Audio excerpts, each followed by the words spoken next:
jarumi kamar ka baya ƙarya, rago ne ke yin haka don ya kare kansa.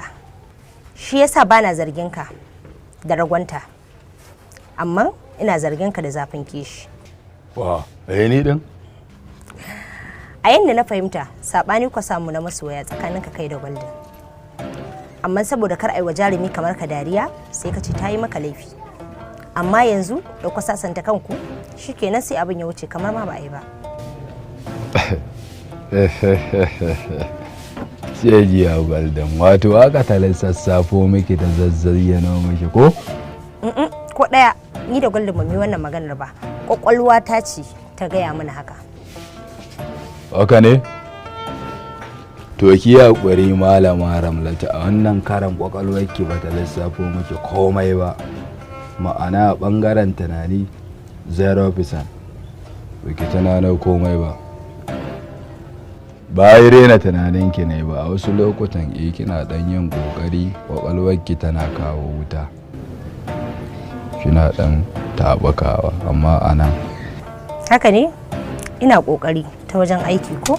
Amma ita tana ƙoƙari ta ɓangaren soyayya wajen kula da kai. To shi kenan. Dan da dai so kike a zancen, bara mai zancen. Golden ta daɗe tana suna shekaru da dama da suka gabata. Ni kaina na ɗan so ta ba dai irin can sawaya bakin gane, amma saboda wani dalili kawai dai inda ƙurar take na kasa yadda da ita a cikin zuciyata saboda wasu dalilan. Zan so in ji wannan dalilan.